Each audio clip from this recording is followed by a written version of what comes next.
बेटा, तुमने ये क्या कर दिया? क्या आवश्यकता थी तुम्हें किले तक आने की? अरे उस हैवान से निकाह करने के लिए तुमने रजामंदी ही क्यों दी? राणा जी आप ही कुछ कीजिए ना। हम मस्तानी को उस कायम के हरम का हिस्सा नहीं बनने देंगे। अम्मी, जो मुकद्दर में लिखा है वही होगा। और आप दोनों जानते हैं कि मस्तानी ने अपना दिल सिर्फ बाजीराव को दिया है। इतने साल जिसका इंतजार किया, आज किस्मत ने उसे हमारे सामने लाकर खड़ा किया। अब आगे जो भी होगा हमें मंजूर है, और हम भी देखना चाहते हैं कि बाजीराव जैसे योद्धा के सीने में दिल धड़कता है या नहीं। मस्तानी, ये तुम क्या कह रही हो? अम्मी, ये सिर्फ हमारा इम्तिहान नहीं है, कि बाजीराव की भी आजमाइश है कि बाजीराव और मस्तानी की किस्मत की लकीरें मिलती हैं या नहीं। अगर आज वो हमें बचाने के लिए आ गए तो हम इसे ऊपर वाले का इशारा समझेंगे।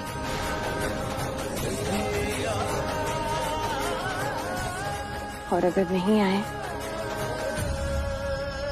तो खुदा हाफिज। लेकिन हम कायम खान के हरगिज नहीं होंगे।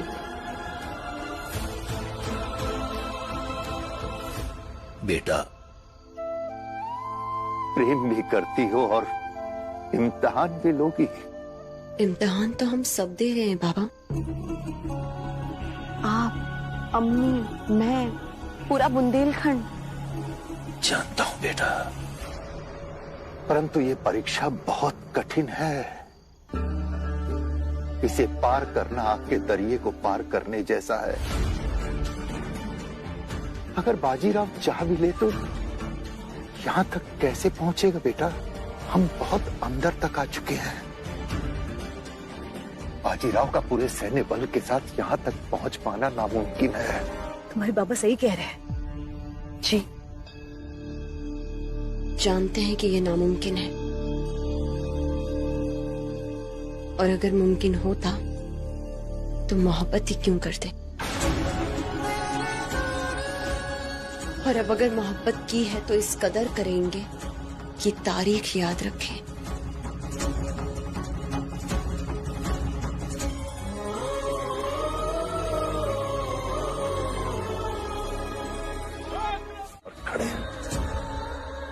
महाराज, मैं यहाँ इसीलिए आया हूँ क्योंकि बुंदेलखंड भी हिंद साम्राज्य की मिट्टी है।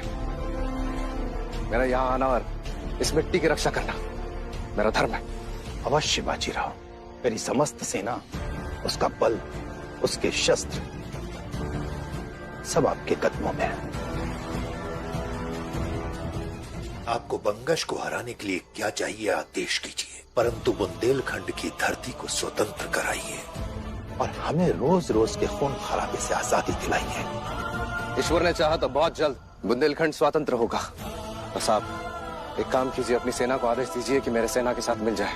आपके सारे अस्त्र शस्त्र मुझे दे दीजिए, फिर देखिए हर हर महादेव हर जगह पर होगा। अवश्य हर हर महादेव होगा बाजीराव। मेरी समस्त सेना, उसका बल और उसके शस्त्र, सब कुछ मेरी बेटी मस्तानी है।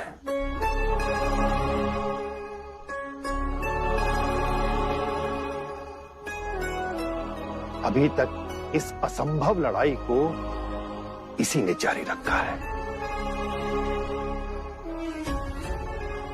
वो भी बिना किसी की मदद के। अब आपको भी मस्तानी से इतनी आसानी से छुटकारा नहीं मिलने वाला। कहीं अफसोस तो नहीं है आपको? बिल्कुल नहीं।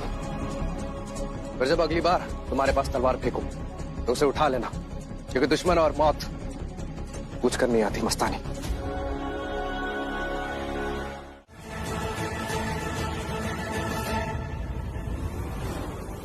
बहुत सुंदर है।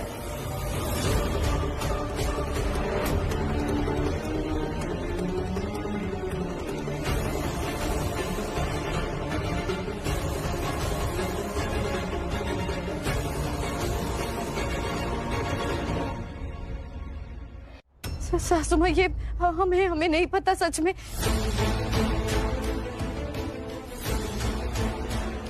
इतने सारे लोगों को देखकर डर गई है काशी। अगर मैं झूठ बोल रहा हूं तो नथ कहां गई काशी? बाजीराव की दी हुई नथ तुमने क्यों नहीं पहनी? श्रीमंत की बेटी पेशवा की पत्नी हो तो क्या इस साधारण इंसान के प्रेम का मजाक उड़ाया जाएगा? आज तुम्हें बोलना ही पड़ेगा काशी। बताओ सबको कि मैं तुम्हारे कमरे में था या नहीं। मैंने तुम्हारा हाथ पकड़ के तुमसे अपने दिल की बात कही थी या नहीं।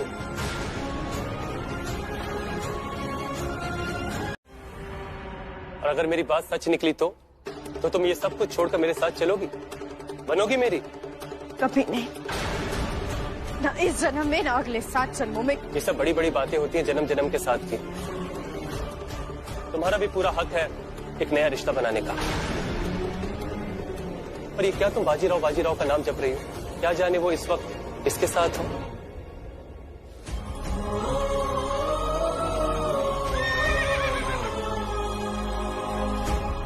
कल को कौन जाने कि वो भी तुम्हारे बाबा की तरह दूसरी पत्नी लेकर आ जाए।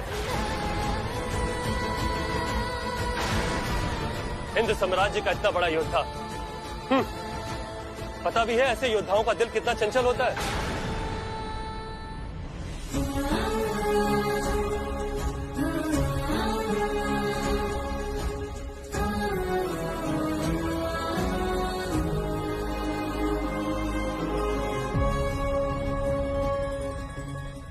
ये सब छोड़ो काशी, मेरी ओर देखो। उससे बड़ा प्रेमी तुम्हें कहीं नहीं मिलेगा। और बाजीराव जैसा आदमी कभी किसी एक का नहीं हो सकता। बस एक और शब्द हमारे राव के बारे में कहा ना तो, अरे तुम तो हमारे राव के पैरों की धूल के बराबर भी नहीं हो। तुम हमारे राव को जानते ही कहो। पेशवा बाजीराव है वो, हमारा अभिमान है। हमारा सर झुकाना चाहते हो तुम सबके सामने? अरे हमारे राव अपनी जिंदगी में जो दर्जा हमें देते हैं ना, उसके बाद तो तुम जैसा इंसान क्या, इस दुनिया में कोई हमारा सर नहीं झुका सकता।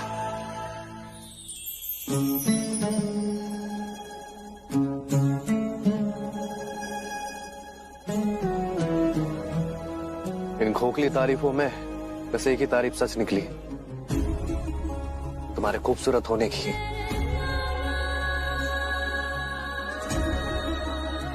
अगर तुम्हारे वीरांगना होने की तारीफ भी सच निकलती तो मुझे बहुत खुशी होती। और क्या कहा तुमने? दूसरी पत्नी को लाएंगे? कभी नहीं। हमारे राव हमारे प्रति पूरी तरह समर्पित है। काशी, मेरा वचन है तुम्हारे प्रति हर कर्तव्य का पूरी तरह से पालन करूंगा। और मेरे शरीर पर और मेरे दिल पर हमेशा हमेशा के लिए तुम्हारा अधिकार है काशी। घर में तो क्या, कभी अपने मन में भी किसी को नहीं लाएंगे राव। मस्तानी के हुस्न के जादू में गिरफ्तार होते चले गए। अब देखिए अपना हालत। उस बाजीराव ने तुम्हारे साथ क्या क्या किया है। मुझे अंदाजा नहीं था अब्बा हुजूर। उस बाजीराव को अब हमें करारा जवाब देना होगा। और वैसे भी उसके पास है ही क्या, चंद थके हुए सैनिक। हमारे पास सब कुछ है, हमारी फौज है, हथियार है। कायम बाजीराव हारेगा, जरूर हारेगा, क्योंकि उसका सामना बंगश खान से होगा इस बार। बाजीराव बुंदेलखंड से खाली हाथ लौटेगा, खाली हाथ। क्या सोचा है आपने अब्बा हुजूर?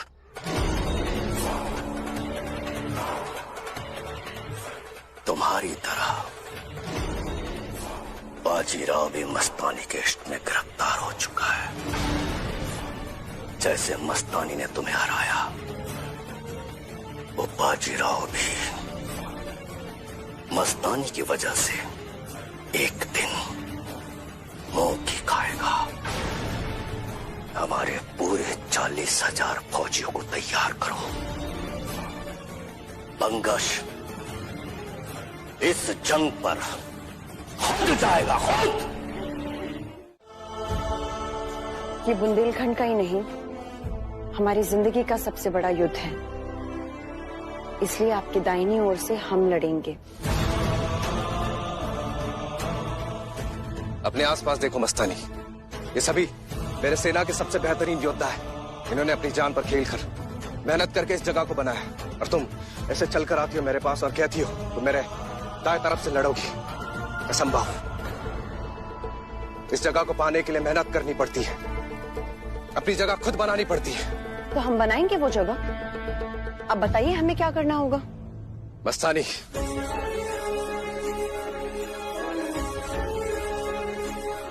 ठीक है, अगर तुम चाहती हो तो तुम्हें तुकोजी से सामना करना पड़ेगा, क्योंकि वो इस जगह के सबसे पहले हकदार है।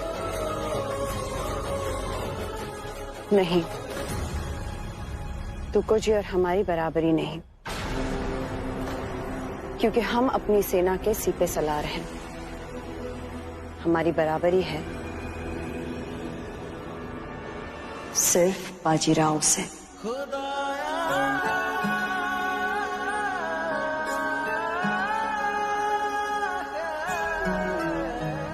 बेटा मस्तानी, तुम्हारी मांग नाजायज है, तो हम लड़कर उसे जायज बना देंगे। तो तुम चाहती हो मैं बंगस से लड़ना छोड़कर तुम्हारे इन मामलों को सुलझाऊं? ठीक है, अगर तुमने मुझ पर एक भी वार कर दिया तो तुम मेरे दाएं हाथ नहीं बल्कि मेरी सेनापति बनकर लड़ोगी, और मैं बाजीराव तुम्हारा दाएं हाथ बनकर लड़ूंगा। पर याद रहे, इसके बाद कोई और मांग नहीं। बेटा एक बार फिर से सोच लो। देखते हैं अपने प्रशंसकों के तारीफों पर कितनी खरी उतरती हो तुम।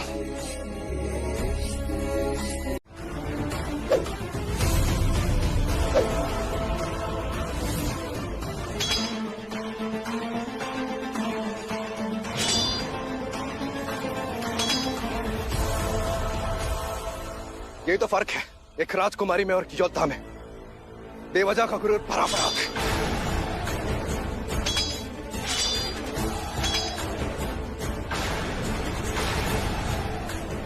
किसी दिन मिट्टी में या धूप में मेहनत की होती तो पता चलता युद्ध भूमि क्या होती है।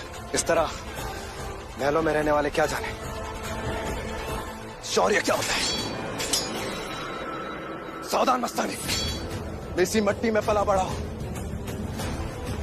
बेकार की बात नहीं कहूंगा, बस इतना कह सकता हूं कि तलवार जब बदन पर लगती है तब ये नहीं सोचती कि इससे निकलने वाला खून राक्षसी है या आम इंसान का। फिलहाल तो तलवार से ज्यादा आपकी बातें चुभ रही हैं।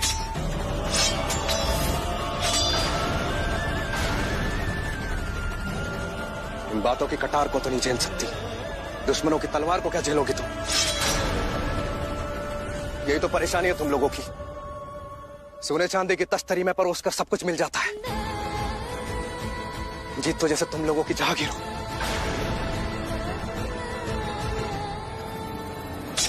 हम भी पूरी तरह से राशि नहीं, आप ही की तरह मिट्टी के बने हुए हैं। एक राजा और एक नाचने वाली की बेटी है।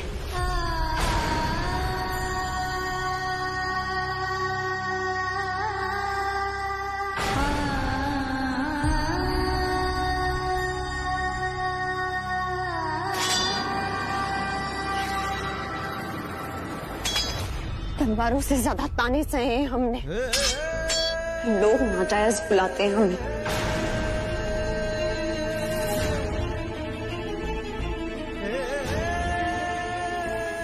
और इतनी बार सुन चुके हैं कि आंसू भी खून की तरह बहते हैं। पर आपसे इस बेइज्जती की उम्मीद नहीं थी हमें।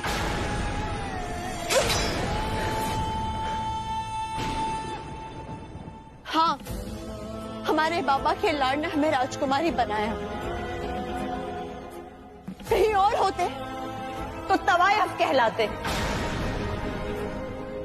हमने लड़ना सीखा क्योंकि हमारे बाबा एक योद्धा है।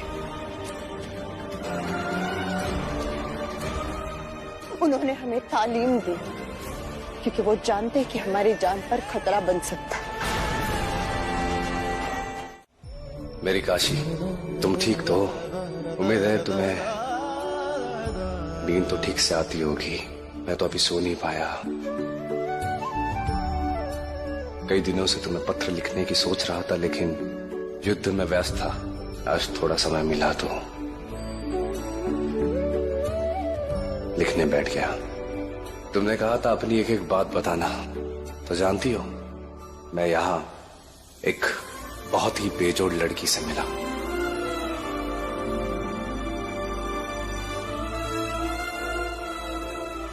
मस्तानी, वही जिसकी चिट्ठियां पढ़कर तुमने मुझे जबरदस्ती युद्ध पर भेज दिया।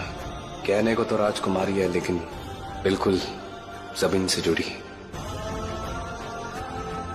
जबरदस्त योद्धा, अपने धुन की पक्की, मेरी तरह।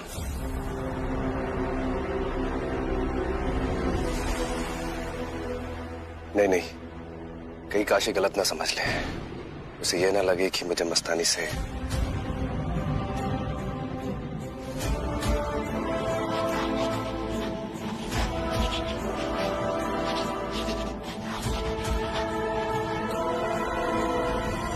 सदाशिव।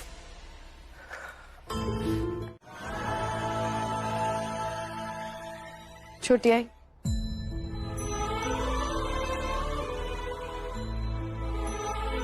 हम जानते हैं कि आप हमें कभी श्राप नहीं देंगे। आप चाहे ना चाहे, आपकी ममता हमेशा हमें आशीर्वाद देगी।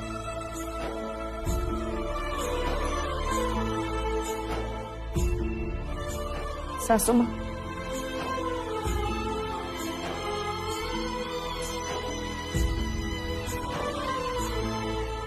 माफ करना, लेकिन अब जो हम करने वाले हैं वो करने के अलावा हमारे पास और कोई रास्ता नहीं।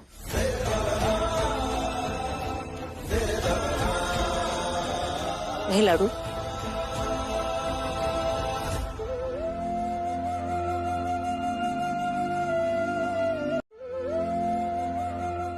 राव भले ही यहाँ ना हो, लेकिन उनका प्रेम हमें हिम्मत देगा। महाराज, एक स्त्री के चरित्र पर जब दाग लगता है तो उसका पूरा जीवन मृत्यु समान ही हो जाता है। हमें अपने आप को निष्कलंक साबित करने के लिए एक अंतिम अवसर चाहिए। बोलिए काशीबाई, हम आपके साथ हैं।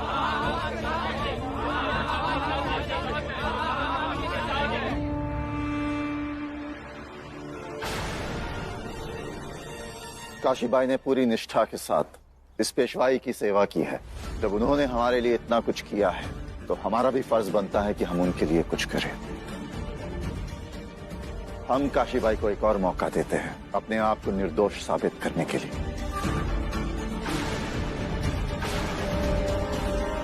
लेकिन ये आखिरी मौका होगा। ये दरबार फिर से लगेगा और तब काशीबाई के भविष्य का फैसला होगा।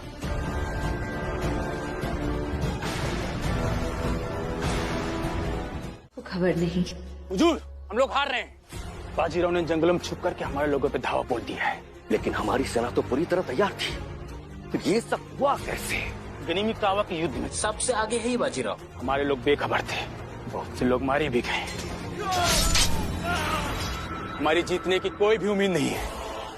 लानत है, हमारे लोग तादाद में उनसे कई गुना ज्यादा।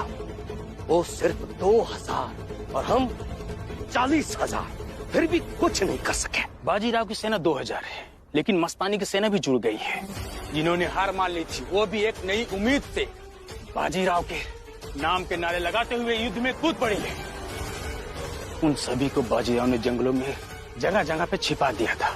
हम जहां जहां मुड़ते थे और जहां जहां भी ढूंढते थे, मराठी सेना हमें वहीं मार गिराती थी।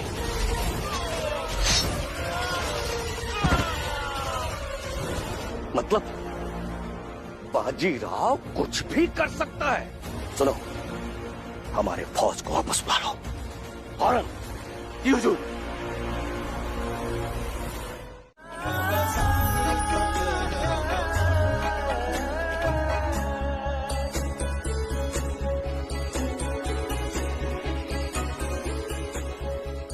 आज तो खुद कुआं चलकर प्यासे के पास आया है, अब तो ये भी उन्हें खुद ही ढूंढ रहे हैं।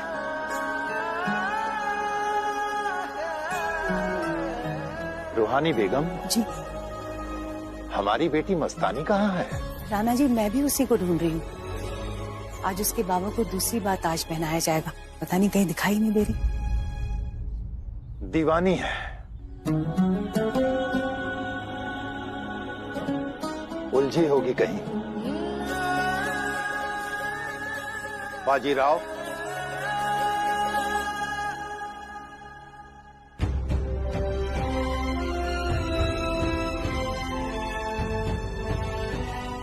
बाजीराव, हम चाहते हैं कि आप अपने शुभ हाथों से हमें ताज पहनाएं। आखिर ये ताज आपने ही तो जीता है और इस पर आपका ही हक है। नहीं महाराज, ये आपका था और हमेशा आप ही का रहेगा। मैंने तो बस इसे बचाया है। वैसे हमारे देश में एक कहावत है, जब जब घर टूटेगा पड़ोसी आकर लूटेगा। जब हमारे देश का एक एक राजा एक दूसरे से मिल जाएगा, तब किसी की हिम्मत नहीं होगी हम पर आक्रमण करने की। बिल्कुल ठीक कहा आपने। हमारे देश को आप जैसा रक्षक मिला है,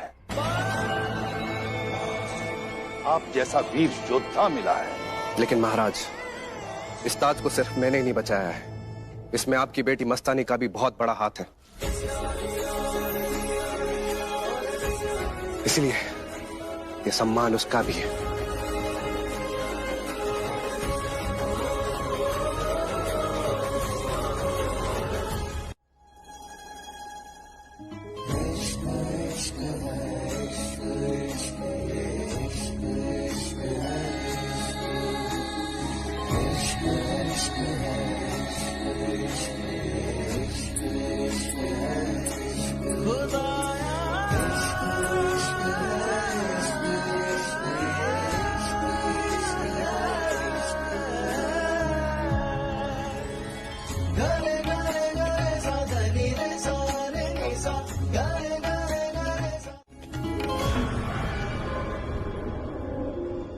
बाजीराव जी, हम आपका बहुत आदर करते हैं, लेकिन आप यहाँ सबके सामने मस्तानी को सम्मान नहीं दे सकते,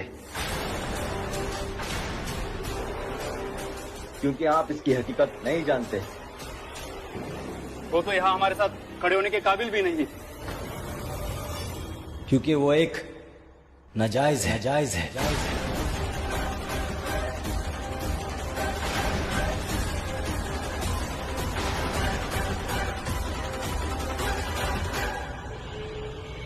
नाजायज नहीं,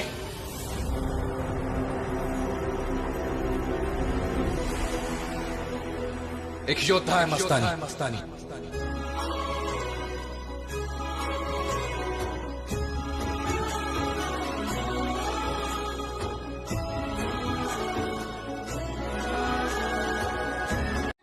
और अब पता चल गया है, मस्तानी एक बहुत ही बेहतरीन तलवारबाज है।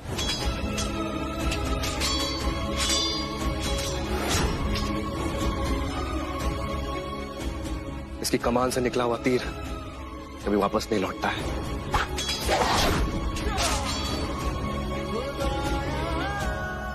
इसका तेज इतना है कि दुश्मनों के पसीने भी बह जाते हैं।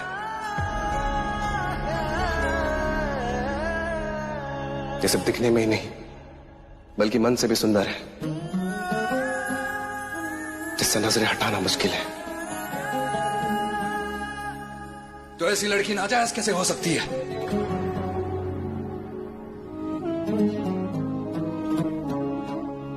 ये महाराज की सबसे काबिल उत्तराधिकारी है।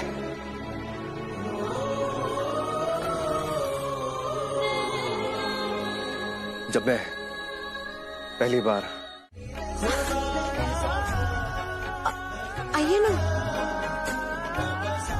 हाँ,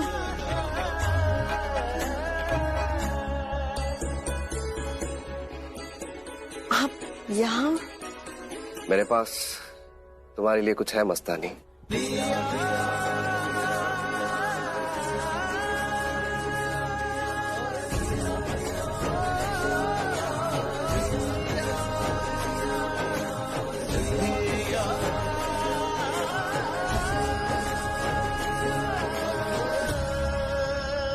हमें?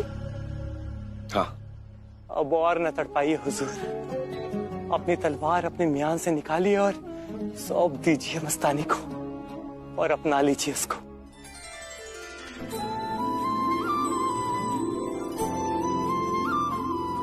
नाडू, ये क्या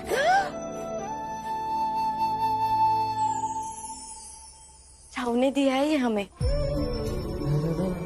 बड़े प्रेम से अपने हाथों से बनाकर भेजा है राव ने हमारे लिए। इसमें हर उस जगह की यादें हैं काशी, जहां से मैं गुजरा हूं। ये यादें और इनकी सुगंध मैं तुम्हें भेज रहा हूं। लगता है तुम यही हो मेरे साथ। अच्छा दो, मैं पहना दे? नहीं। हीरे मोती जेवर इन सबसे ज्यादा मूल्य रखते हैं ये पत्थर हमारे लिए। इसे या तो राव हमें पहनाएंगे अपने हाथों से, या तो फिर हम खुद ही पहन लेंगे।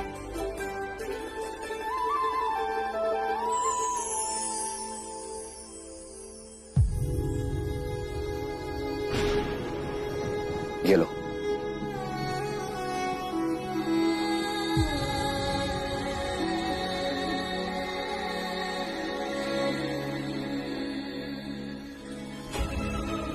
ये तुम्ही ने मुझे दिया था ना, तो चलो बांध दो मेरे हाथों पर।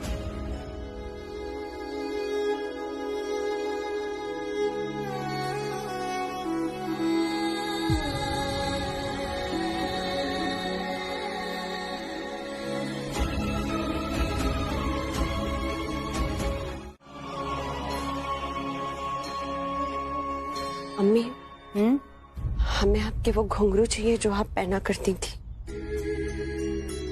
अम्मी, उन घुंघरुओं की झनकार सीधे दिल तक पहुंचती है, और उस झनकार के लिए हम कुछ भी सह सकते हैं।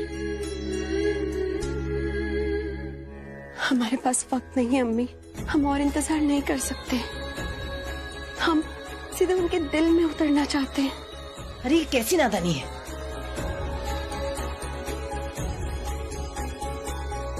तुमने आज तक उन घुंघरू को पहनकर रियाज तक नहीं किया है। अम्मी, बाजीराव बुंदेलखंड छोड़कर हमारे बिना नहीं जा सकते। बस वो घुंघरू ही है जो हमारी दिल की बात उन तक पहुंचाएंगे। हमें दे दीजिए वो अम्मी। अरे ये कैसी बेकरारी है, बात को समझने की कोशिश करो। बेकरारी को मोहब्बत कहते हैं अम्मी। अम्मी, आपने भी तो मोहब्बत की थी। अगर आप नहीं समझेंगी तो कौन समझेगा?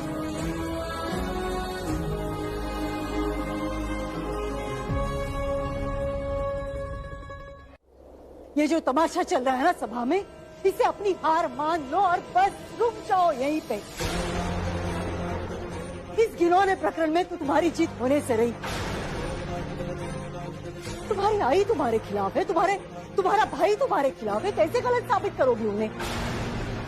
कितना अपमान करवाओगे अपने आप का? पेशवाई तो तुम्हारे हाथ से जा ही रही है। कम से कम अपना मान सम्मान तो बचा।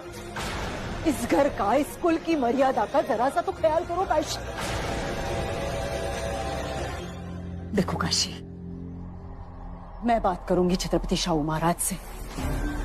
ये सुनवाई बर्खास्त करूंगी। बस यही रुक जाओ, आगे मत बढ़ो। आप एक नाम बोल रही है सासू माँ। हमारी छोटी आई और भाऊ के साथ साथ